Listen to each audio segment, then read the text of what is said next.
The sun over Camp Resolute in northern Mali didn't rise gently. It tore its way across the desert like a flare. Heat shimmered off the steel roofs and sandbag walls, warping the air until even the horizon looked unsteady. Inside the combat trauma tent, Dr. Zuri Caldwell moved with sharp, efficient precision. Her arms, covered in tight black tattoos of heartbeat lines, compass points, and the names of 3 patients she once lost, flashed each time she reached for another tool. Sweat rolled down her temple, but her voice stayed calm. Clamp. Suction. Keep the pressure steady, she said, leaning over a young Marine whose thigh was more torn flesh than muscle. The medic at the monitor swallowed hard. BP is tanking. 90/50, heart rate climbing. Zuri didn't flinch. She slid the hemostatic foam applicator deep into the shredded wound and pressed the trigger. The foam hissed, expanded, and crushed the bleeding from the inside out. A thin vein in her jaw pulsed. The only sign she'd been on her feet for nearly 19 hours. But she didn't slow. She couldn't. Lives always moved faster than sleep. Before she continued, before she told anyone what happened next, before I tell you what happened next, subscribe to the channel and let me know in the comments where you're watching from. It helps more than you know. The Marine on the table let out a soft groan as blood pressure numbers crawled 1 notch higher. Zuri exhaled through her nose, tiny relief, barely visible, and nodded to the team. Good. Move him to recovery. He's earned another sunrise. The trauma tent's flap smacked open as Kiana Osei, the head nurse, stuck her head inside. Her voice boomed through the room like she'd been born giving orders. Storm grounded the medevac again. Looks like your patient is staying here until evening. Then we keep him alive till then, Zuri replied, already stripping off her gloves. Outside, Camp Resolute throbbed with controlled chaos. Generators rattling, Humvees rumbling, distant gunfire echoing from a training drill near the perimeter. The desert wind carried dust that stung the skin and tasted like metal. But the rhythm of the place was familiar, almost comforting, like a machine she'd learned to sync with. As she stepped out of the tent, she wiped her hands on her cargo pants and looked toward the landing zone. A rumor had been circling for days. A new commanding officer was arriving. A general. A numbers man. Someone who believed war should run like accounting. Directive Echo-Nine. That's what everyone kept whispering. A system based on mission impact scoring. A way to decide who was worth saving when resources were tight. Something in Zuri's stomach tightened every time she heard it. She made her way to the plywood break room where a rattling air cooler fought a losing battle against the desert heat. Kiana pushed a steaming mug toward her. You need this, she said. Zuri raised an eyebrow. Is that coffee or melted batteries? It's caffeine. That's all you're allowed to know. They shared a tired laugh, the kind that only people holding a base together by duct tape and adrenaline ever really understood. Kiana's expression shifted. They say the new general lands tomorrow morning. The troops call him the Ledger. Zuri stared at her mug. Because he likes balancing lives like numbers. Kiana nodded slowly. Because he never lets anything or anyone push his system into the red. A long silence settled between them, heavy, slow, suffocating. Finally, Zuri whispered, I don't care what his system says. I'm not turning a wounded human into a statistic. Kiana placed a steady hand on her shoulder. Then you and the Ledger are gonna collide, Zuri. Hard. Zuri pressed her tongue to the inside of her cheek. The tattoos on her arms seemed to throb with their own pulse. She didn't know this general yet, but she knew his type. Command first, humanity second. And she'd never bowed to that. Not once. Not ever. Outside, one of the perimeter alarms chirped, a single beep signaling an incoming aircraft approaching from the south. The break room vibrated as a helicopter thundered overhead, kicking dust into a violent storm around the landing zone. Kiana shot her a look. He's early. Zuri stood slowly, jaw tightening. When General Rourke stepped off that helicopter, icy eyes, flawless uniform, and Directive Echo-Nine tucked under his arm, none of them realized his first order would put Zuri directly in his crosshairs. The rotor wash finally settled, leaving a choking haze of sand drifting across the landing zone. Out of it stepped General Marcus Rourke, a tall, rigid man whose uniform looked like it had been ironed inside a museum. His boots were polished enough to catch the sunrise, an odd contrast to the dust-caked soldiers around him. He didn't smile. He didn't greet anyone. He didn't even blink at the wall of desert heat. Instead, he walked with crisp, exact steps straight toward the command office, a thin folder tucked under his arm, the same folder soldiers whispered about all week, Directive Echo-Nine. Zuri watched from the far end of the yard, her arms folded, tattoos dark against her skin. Kiana stood beside her, squinting against the sand. "You see the way he moves?" Kiana said. "Man looks like he's allergic to dirt." Zuri huffed. "Wrong place for that condition." The two women returned to the trauma bay, but the mood had shifted. Even the hum of the generators felt sharper, more cautious. Word spread fast on small bases, and rumors about Rourke spread like wildfire. 20 years in command. Believes efficiency saves more lives than compassion. Thinks battlefield medicine should follow a formula. Never questions his own math. Zuri had dealt with officers who treated medicine like logistics before, but something about Rourke, the way he carried that folder like a sacred text, put her on edge. The morning didn't wait for them to settle. It rarely did. A convoy rolled in around 10 a.m., dust pluming behind the armored trucks. As soon as the first hatch opened, medics shouted, "Too critical! Multiple moderate! Incoming trauma!" Zuri jogged forward, her boots kicking up sand. Inside the lead vehicle lay a soldier with a jagged piece of metal lodged deep in his abdomen. His skin was gray, breath shallow. "Name?" she asked. "Staff Sergeant Troy Hanley," the escorting soldier replied. "IED on the North Road. Secondary blow caught him." Zuri nodded once. "Bring him to OR1, now." Inside the trauma tent, she moved fast, giving orders as if each word had weight. "Ketamine ready. Lines in. Prep for rapid transfusion." The wound was bad. Too deep, too close to major vessels.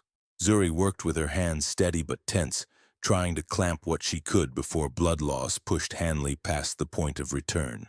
Then the tent flap burst open. General Rourke stepped inside. Two aides followed, tablets in hand. Everyone froze for a heartbeat, unsure whether to salute, continue, or breathe. Zuri didn't look up. "Get out of my OR unless you're assisting." Rourke didn't move. He simply studied the soldier on the table, then opened the thin folder under his arm. "Staff Sergeant Hanley," he read. "Severe abdominal trauma. Survival odds below 20% without a full surgical suite. Even then, projected recovery time, 6 months minimum." Zuri's jaw clenched. "Sir, we're in the middle of..." Rourke raised a hand. "Directive Echo-Nine prioritizes medical resources for personnel with high mission impact scores." Zuri stared at him, not understanding for a full second. "You're telling me," she said slowly, "that you're ranking patients based on convenience? Based on strategic value?" Kiana stepped forward. "Sir, with respect, he's a human being. He is also a non-essential target recovery in this context," Rourke said calmly. "His score places him below your current supply threshold. The foam kits and blood units being used on him could save 2 others with significantly better outcomes." Zuri's hands tightened around the surgical clamp. "I don't care what your system says, he is bleeding out, and I can save him." Rourke locked eyes with her. "You are to terminate the operation and reassign those resources immediately." It was the first time since deployment Zuri felt heat rush to her face. "Sir," she said, voice low and hard, "step out of my OR." A ripple of tension moved through the room. No one dared even exhale too loudly. Rourke set the folder down on the counter with deliberate precision. "This facility," he said, "is now under Echo-Nine protocol. Your refusal to comply will have consequences." Zuri swallowed her anger long enough to finish stitching a vessel. Hanley's vitals were slipping. Each second wasted another step toward death. Finally she turned, calm, composed, dangerous. "General, I am responsible for every life that rolls through that door. You are responsible for paperwork. Respect the difference." For the first time, something twitched in Rourke's expression. Not anger, not shock. Calculation. He stepped back, but not in retreat. In control. "This conversation," he said, "is far from over." The moment he left, Zuri leaned over Hanley. "Stay with me, Sergeant. I'm not letting anyone's spreadsheet decide your fate." Kiana worked faster beside her, whispering, "You just declared war on him." "No, Zuri replied. He declared war on humanity. The monitors beeped faintly, struggling. Zuri pressed, her palm to Hanley's shoulder. The tattoos on her arm stark in the surgical light. If I lose him, she whispered, Rourke's system will never see peace again. What Zuri didn't know was that Rourke was already preparing his next move, one that would put her license, her life, and her entire team on the line. Afternoon pressed down on Camp Resolute like a clenched fist. The heat wrapped itself around metal, canvas, and bone, turning every breath into something thick enough to chew. Inside the trauma tent, Staff Sergeant Hanley lay pale and motionless while Zuri monitored the drip lines with the intensity of someone guarding a fragile flame. His vitals were low but stable. For now. For the moment. For as long as she could keep Rourke away from him. Kiana entered quietly, wiping her hands on her scrubs. He's holding, she said. If he makes it through the next hour, he'll make it through the night. Zuri nodded, but her jaw stayed tight. The general won't let this go. Echo-Nine is his religion. I just committed heresy. You saved a life, Kiana corrected. And if he wants to start a holy war over that, he's knocking on the wrong tent. Before Zuri could answer, the base intercom crackled to life. Attention personnel. All medical staff report to the command hall immediately. Kiana's eyes widened. That's not routine. No, Zuri said, stripping off her gloves. That's retaliation. Outside, sunlight struck the camp like a hammer. Dust rose with every step as Zuri and Kiana made their way across the yard, where dozens of nurses, medics, and technicians gathered outside the command hall. Faces were tight with worry. Rumors whispered through the crowd. Is he shutting down the trauma bay? He's cutting supply allocations. He's reassigning triage authority to his aides. Zuri kept walking, shoulders squared, tattoos visible and unhidden. She wasn't one for dramatics, but she wasn't going to let Rourke perform a power play without pushing back. Inside the hall, General Rourke stood at the front, posture immaculate, eyes cold. The folder labeled Directive Echo-Nine lay open on the projector table beside him. His voice cut through the room like a blade. Effective immediately, all incoming patients will be evaluated using mission impact scoring before any medical intervention. This protocol is not optional. A rumble of anger swept the room. Zuri waited until it died down, then stepped forward. General, what happened in my OR today was unethical, irresponsible, and dangerous. You tried to deny care to a soldier whose survival was still possible. Rourke looked at her like she was an equation he'd already solved. I acted within the parameters of Echo-Nine, he replied. You violated those parameters. Zuri crossed her arms. Your system treats human lives like fuel. Something to ration. Something to spend. That's not medicine, that's bookkeeping. His eyes narrowed slightly. Your defiance is noted, Lieutenant Commander Caldwell. But emotional objection does not override battlefield priority. This isn't emotion, she shot back. It's medical fact. You don't amputate people's futures because your chart says they're inconvenient. Whispers broke out across the room. Medics nodding, nurses whispering, even a few junior officers shifting uncomfortably. Rourke saw it, felt it, and he didn't like it. His voice hardened. Due to your insubordination, you are hereby relieved of triage authority. All critical evaluations will go through my office until further notice. The room gasped as if hit by a shock wave. Zuri stared at him, feeling her pulse thrum at the base of her skull. You're endangering this entire camp. I am bringing it order, he countered. Order doesn't matter when your people die waiting for permission. The two of them stood locked in a silent battle, tension so thick it felt like the air had weight. Finally, Rourke angled his head toward the door. Dismissed, but nobody moved. Not until Zuri turned first and walked out. Kiana followed, fists balled. Once they were outside, Kiana muttered, He's setting you up. Zuri nodded. He wants control of the bay. I'm the only barrier. And Hanley? Kiana asked. He's proof Echo-Nine is flawed. They kept walking until they reached the trauma tent again. Hanley was still there, still alive, a stubborn reminder that numbers didn't always win. Suddenly the radio on Zuri's hip chirped. Urgent! Incoming casualty. Local civilian male, early 20s, gunshot wound to the chest. ETA 2 minutes. Zuri's spine straightened. Prep or 2. But then another voice cut through the frequency, sharper, colder.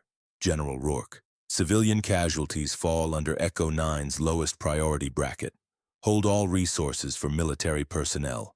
That patient is not to receive intervention until further review. Zuri froze. He'll die in minutes if we wait, Rourke responded instantly. Protocol stands. Zuri felt the rage spike so fast it almost startled her. No, she said aloud. Not this time. Kiana looked at her with a mix of fear and admiration. Zuri, this is a direct order. I know. The medical team rushed into motion behind her, instinct overriding fear. The civilian arrived moments later. Slumped, bleeding heavily, barely conscious. Zuri grabbed the stretcher. Handles. Or two. Move. But Rourke, he can drag me out himself, she snapped. Until then, I'm saving this man. Zuri didn't know that Rourke was already on his way to the trauma bay. And this time, he wasn't coming with a folder. He was coming with a weapon. The civilian stretcher slammed through the trauma bay doors as Zuri pushed with all the force in her body. The young man, barely out of his teens maybe, gasped shallow, watery breaths.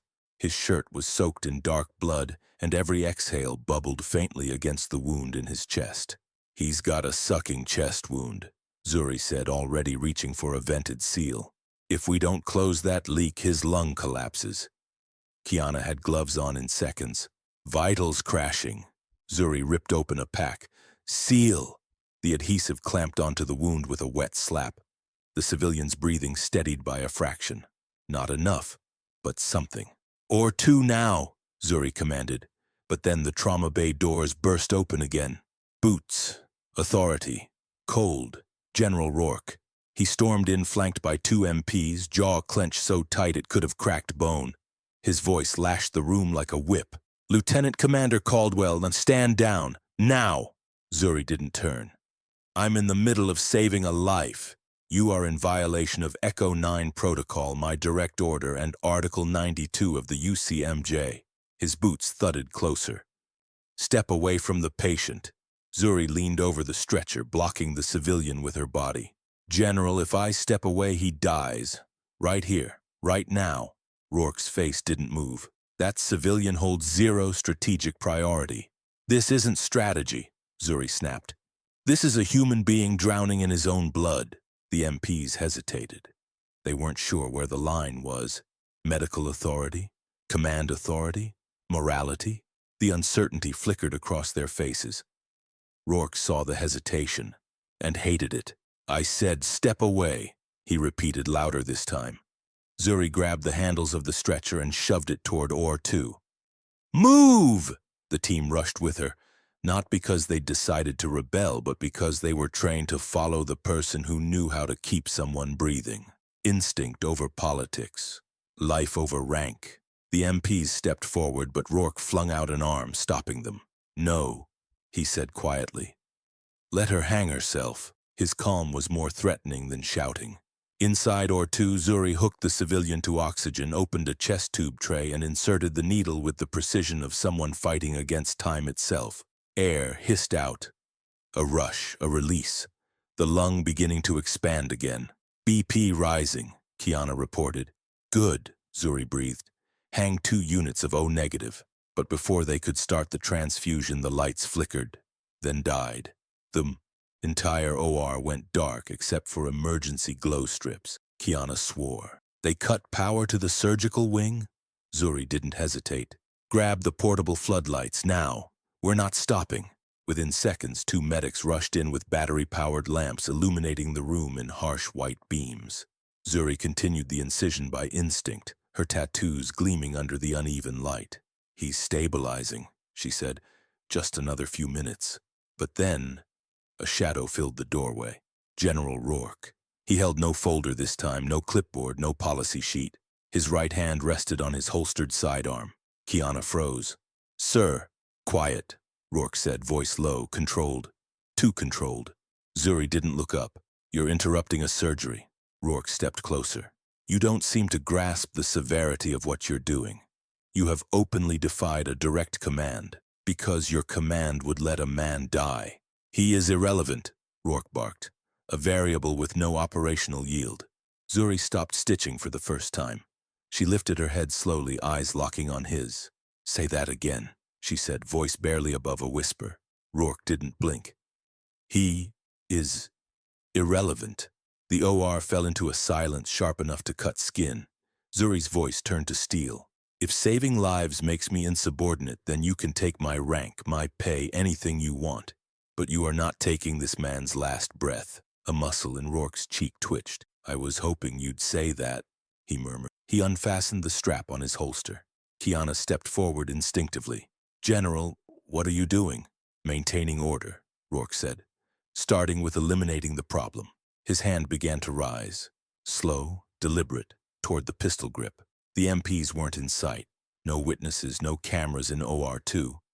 Only the surgical team, the dying civilian, and one general who believed the rules made him untouchable. Zuri's heart hammered. She positioned herself fully between Rourke and the patient, palms bloody, stance steady. "If you're drawing that weapon," she said, "you'd better be ready to explain why the only surgeon in this camp is lying on the floor." Rourke's finger touched the holster snap. Click.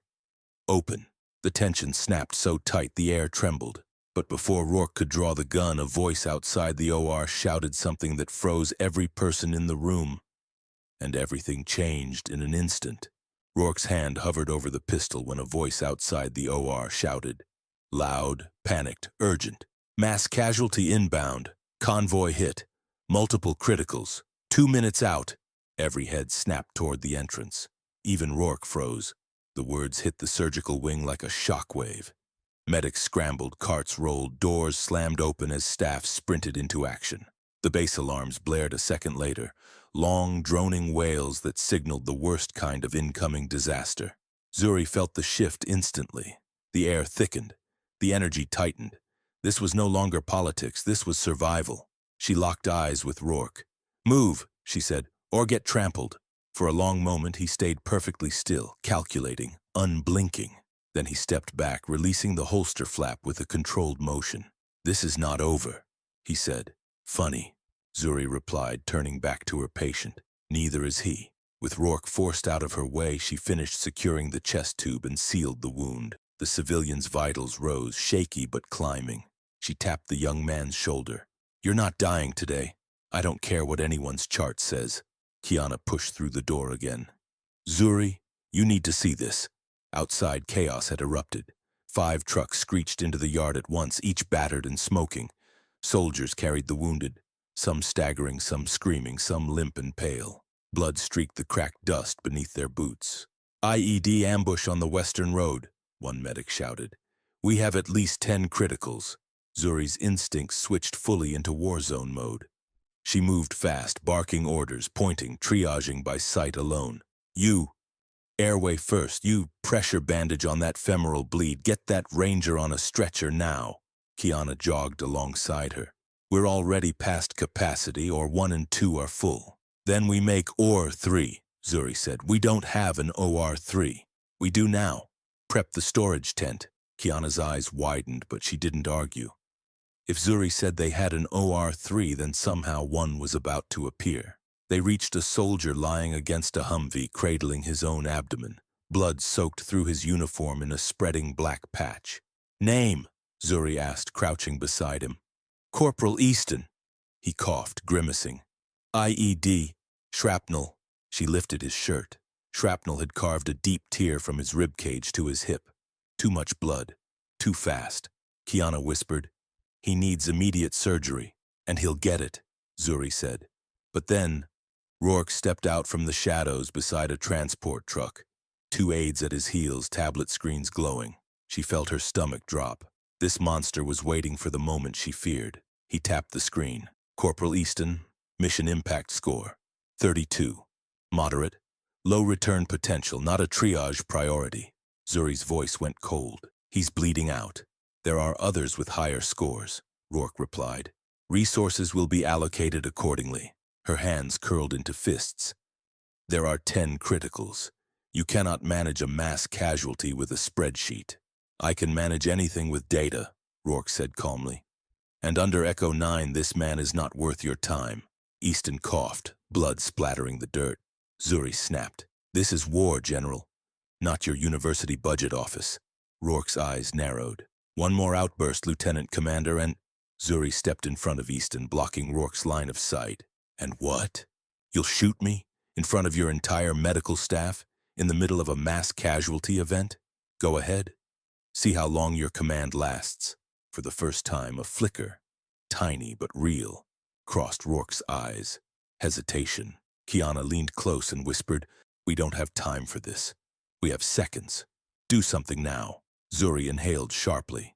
Then she shouted over the chaos, "Anyone not pinned by Echo-Nine, help me lift him!" Half a dozen medics immediately responded, not because of rebellion, but because they saw the blood, the wound, the urgency. Medical instinct crushed fear. Together they lifted Easton onto a stretcher. Rourke barked, "Stand down!" Nobody listened. They rushed toward the improvised oar, the storage tent now being ripped open and cleared at record speed. Tables shoved aside, crates overturned, battery lamps propped against walls. Rourke stormed after them. "This is unauthorized. This entire operation is unauthorized." Zuri didn't slow. "So is letting people die." As they entered the tent, Easton's eyes fluttered. Zuri leaned down. "Stay with me, soldier. I've got you." Rourke stopped at the tent entrance, fury written across his face. "This insubordination will cost you your career." Zuri stabbed a gloved finger at him. "If saving people costs me my career, you can have it." He stared at her. And this time, something darker flickered behind his eyes. Not anger, not frustration. Something more dangerous. Calculation. Minutes later, while Zuri worked to save Easton's life, Rourke made a quiet call on a secure line. A call that would unleash something far worse than protocol. The storage tent, now OR-3, smelled of disinfectant, sweat, and metallic dust. Lamps hummed on battery packs, shadows slicing across crates and tarps as Zuri worked over Corporal Easton. His breaths came in shallow bursts, each one a reminder that she was minutes ahead of death, not miles. "Clamp," she said. Kiana handed it over instantly, her movements crisp despite exhaustion. The medics around them navigated the cramped space with adrenaline-sharp precision. "BP is still dropping," one medic shouted. "Then push another unit," Zuri replied. "And prep a second line." Blood seeped through her gloves as she reached deeper into the wound. The shrapnel had carved a brutal path, tearing vessels like they were thread. She could fix it. She would fix it. But time was not a collaborator today. Outside the base was a thunderstorm of chaos. Orders shouted, boots pounding, more casualties arriving. Every second brought in a new cry for help. Then the curtain flap opened. Not Rourke, not military police. A communications officer, sweating, breathless, clutching a handheld radio. "Lieutenant Commander Caldwell," he gasped. "General Rourke has initiated a priority override. He's requesting your immediate detainment." Kiana froze. "You're kidding." The officer shook his head. "Orders sent directly to the MPs. They're searching the camp now." Zuri didn't even look up. "Tell them I'm busy." "Ma'am," he said. "I don't care what he said," Zuri snapped. "This man has minutes. They can detain me after I save him." The officer hesitated. "I'll stall them," he said before rushing back out. Kiana leaned close. "He's escalating. He's panicking." "No," Zuri murmured. "He's tightening the noose." Still, her hands never faltered. She stitched a torn vein, suctioned blood, sealed a secondary tear. Easton gasped weakly. His eyes fluttered open for half a second, unfocused. "You're doing good," Zuri whispered. "Stay with me." His eyes closed again. Inside the tent, tension coiled. Every beep, every footstep, every breath felt amplified. Suddenly, a distant rumble shook the ground. Then another. Kiana looked up sharply. "Is that artillery?" "No," Zuri said, listening hard. "Sounds like—" A deafening boom thundered across the camp, rattling the metal frames of the tent. Everyone flinched. A second explosion followed, closer this time. Dust rained down from the tent roof. "What the hell?" a medic yelled. The radio on the supply cart crackled violently before a frantic voice broke through. "Base is under attack. Incoming mortar fire. Take cover." For a split second, everything froze. The war outside had changed. Suddenly, brutally. Zuri's instincts fired at once. "Everyone down!" she shouted. "Shield the patient!" Medics dove. Kiana covered Easton's torso with her own body as another mortar hit somewhere near the vehicle yard, shaking the ground so hard the lamps flickered. Alarms wailed across Camp Resolute. Voices shouted in every direction. Boots thundered like rolling thunder. Zuri steadied herself against the table. We cannot stop. If we stop, he dies. Kiana looked at her like she was insane. We're in a tent. A tent, Zuri. Then let's finish before the next round hits. Outside, more explosions cracked the air, closer, louder, sharper. Then another voice cut through the chaos. This one on the medical radio frequency. All personnel, General Rourke is assuming emergency command. All patients are to be prioritized by Echo-Nine. No exceptions. Kiana swore under her breath. That psychopath is using an attack to tighten his system. Of course he was.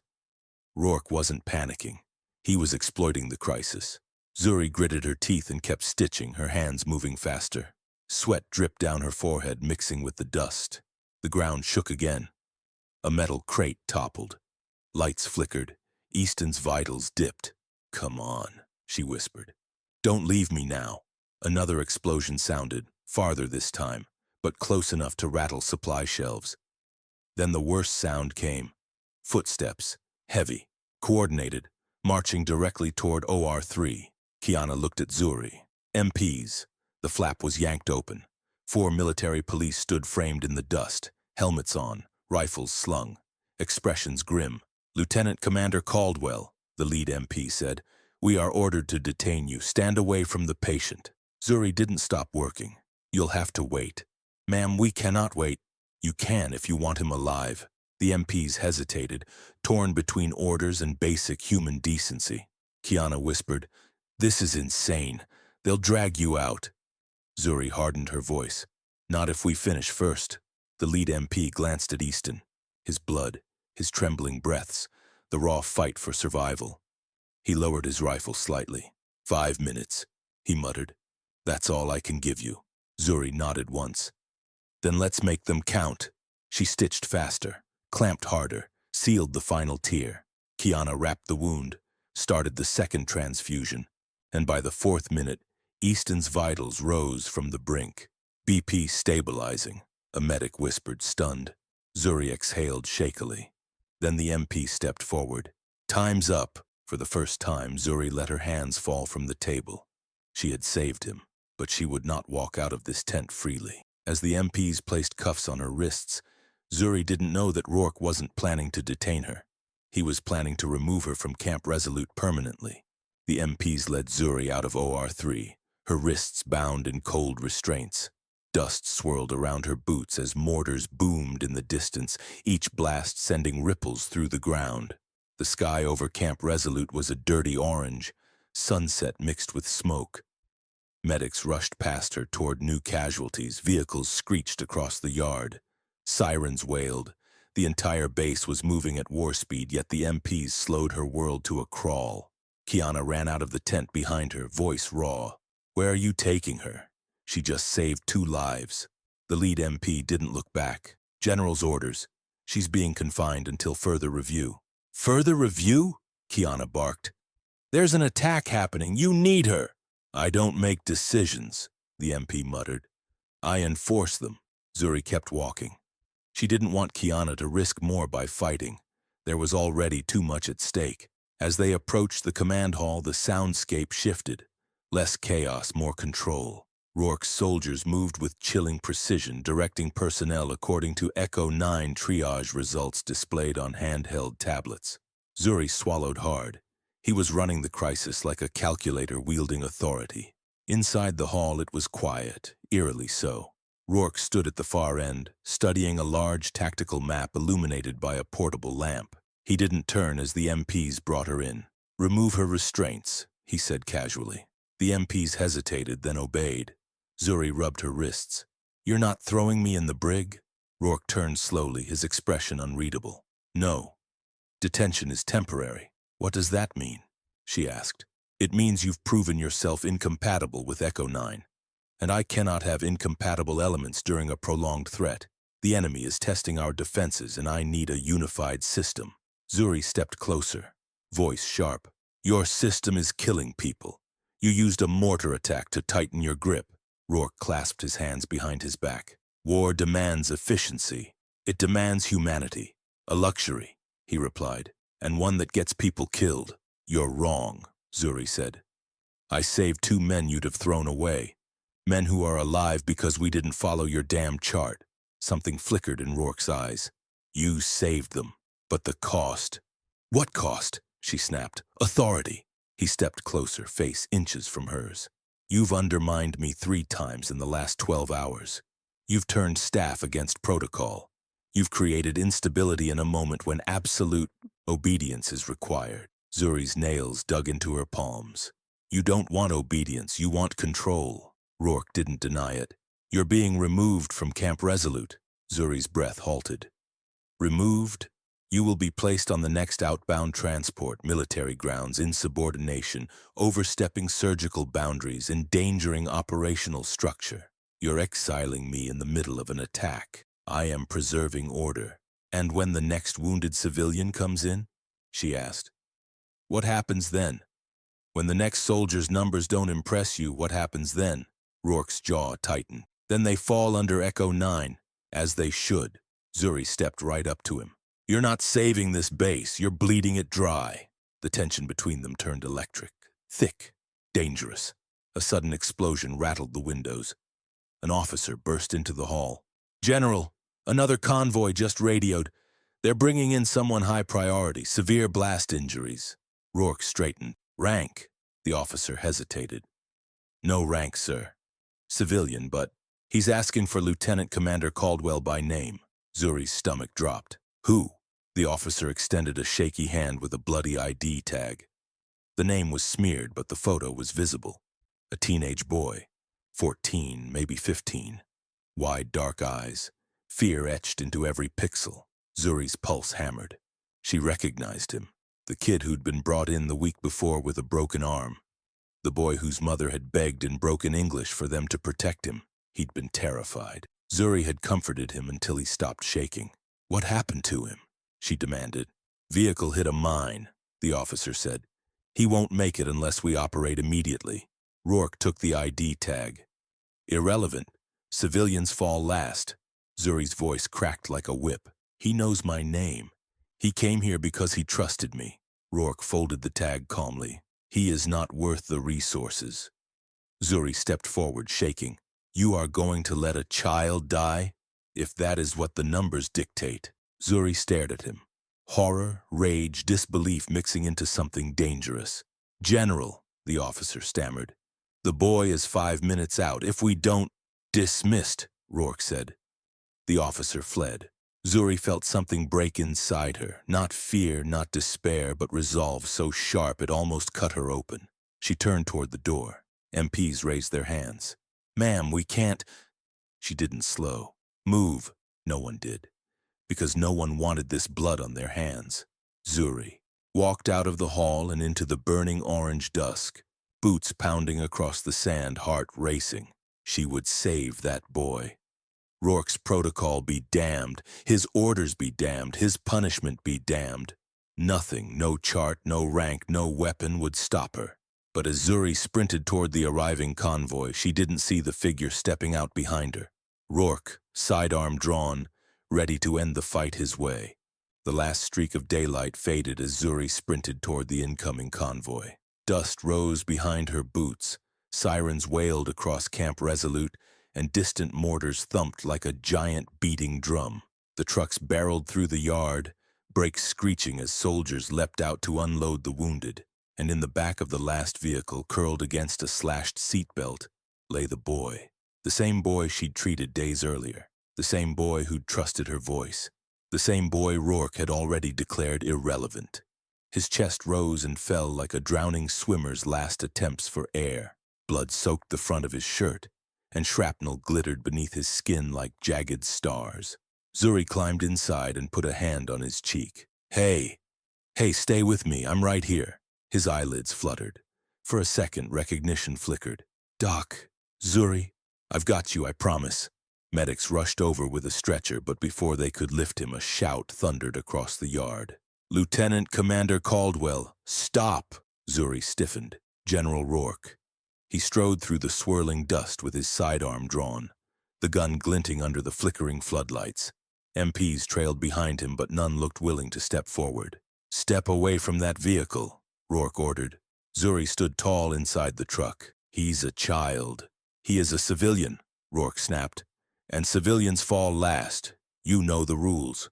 "Your rules," Zuri shot back.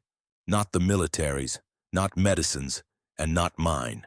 Rourke raised the pistol a fraction. "This is your final warning." "Do it then," Zuri said, lifting her chin. "Shoot me, in front of your men in the middle of an attack while I'm trying to save a kid."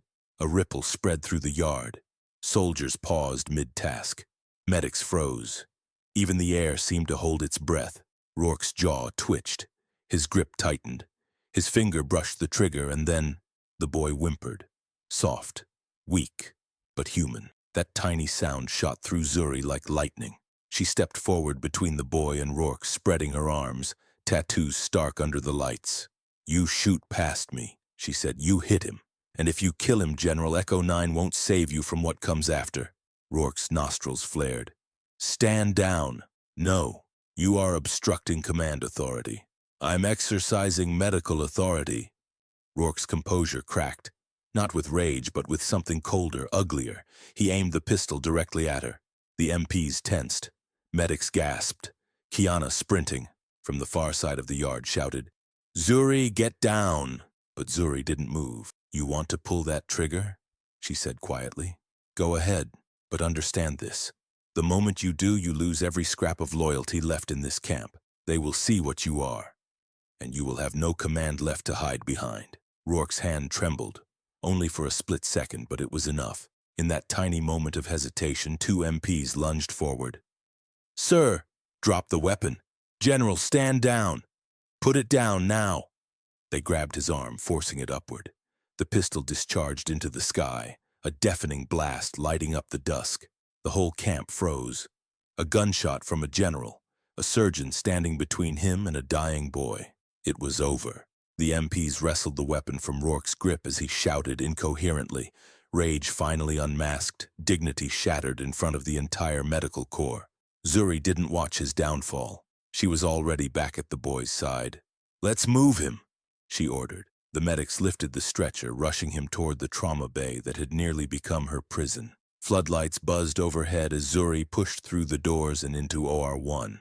For the next hour, she worked with the kind of precision only desperation can sharpen.